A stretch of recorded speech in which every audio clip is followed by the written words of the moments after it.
Olá, boa tarde. Meu nome é Leidiane Rocha Gomes, sou acadêmica de Geografia e no momento estamos trabalhando a disciplina de Estágio Supervisionado 2 e eu preparei uma temática bem legal para vir trazer para vocês, alunos do 6º ano do ensino fundamental. A temática que eu preparei é Natureza, Ambiente e Qualidade de Vida, o sujeito no seu lugar no mundo. É uma temática bem gostosa de ser trabalhada, bem interessante. E como estamos trabalhando de forma remota, eu improvisei alguns slides no meu computador, algumas imagens.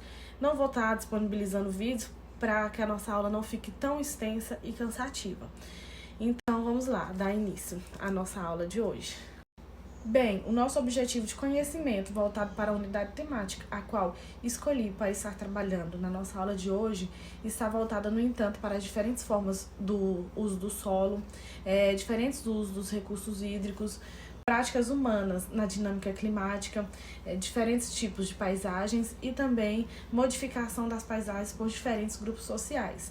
E no decorrer da nossa aula, eu vou estar explicando cada um desses objetivos aos quais eu acabei de citar aqui.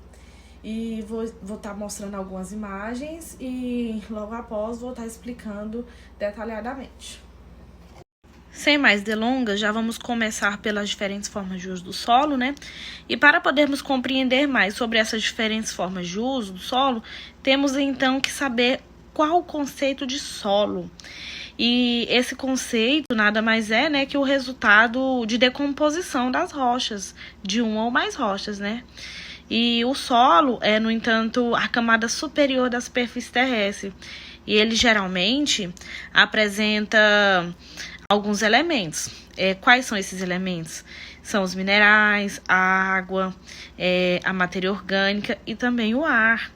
E ele, no entanto, é derivado do intemperismo das rochas. Então, gente, a partir do nosso objeto de conhecimento, que é, no entanto, as diferentes formas do uso do solo, podemos perceber que o solo ele pode ser aproveitado para diversas atividades econômicas, tais como a exploração de recursos minerais e também a exploração de recursos energéticos.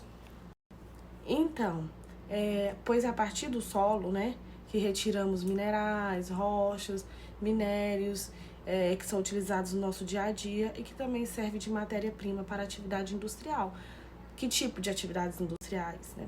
No caso, pode ser a construção civil, ou então na construção de objetos que utilizamos no nosso dia a dia e assim por diante. O solo também é um importante armazenador de água, pois é a partir dele que ocorrem as infiltrações e, consequentemente, a irrigação dos lençóis freáticos, dos aquíferos e também o surgimento das nascentes. Então, gente, vejam só. Aqui tem 4 imagens diferentes de diferentes tipos do uso do solo. Essa primeira é, no entanto, uma forma de agricultura, ou que muitos chamam também de horta, né? Aqui tem uma construção civil. Essa outra, um aterro, que muitos chamam também de lixão, né? Os lixões. E aqui um jardim, onde até tem aqui a mulher plantando umas florzinhas e tal. Então, gente, vamos começar falando um pouco dessa imagem aqui, a importância do solo para a agricultura, né? Então, sabemos que o solo ele é um recurso natural, né, renovável, e que desempenha um papel fundamental. Então, gente, já nessa imagem aqui da construção civil, os efeitos não são tão favoráveis quanto a primeira, que eu acabei de citar, né? Que é a agricultura ou hortas, né?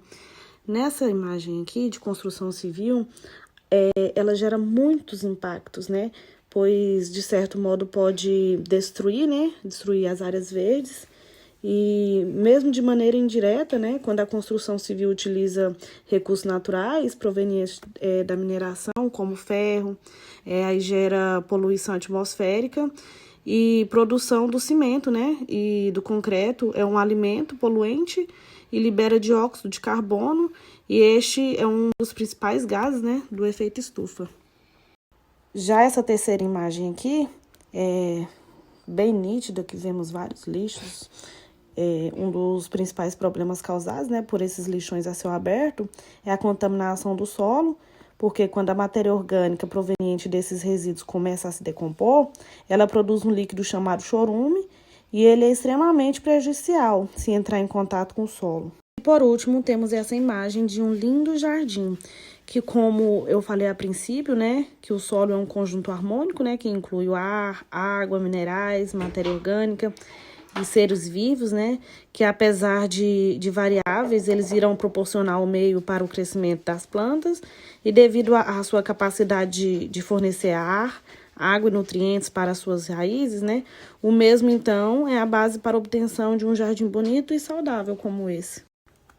Então, já que como também objetivo de conhecimento, já mudando aqui para diferentes usos dos recursos hídricos, sabemos que a água é um recurso natural limitado, dotado de valor econômico, né, e que em situações de escassez, o uso prioritário dos recursos hídricos é o consumo humano e a dessedentação de animais, e a gestão, né, dos recursos hídricos deve sempre proporcionar o uso múltiplo, né, das águas. E os recursos hídricos mais citados são águas superficiais, águas subterrâneas e águas atmosféricas. Então, o outro objeto de conhecimento está aqui as práticas humanas na dinâmica climática. E eu escolhi essa imagem que define bem essas práticas, né? Que uma das práticas humanas que desencadeiam as mudanças climáticas, né? No entanto, são as atividades industriais, porque elas liberam gases poluentes e de efeito estufa à atmosfera.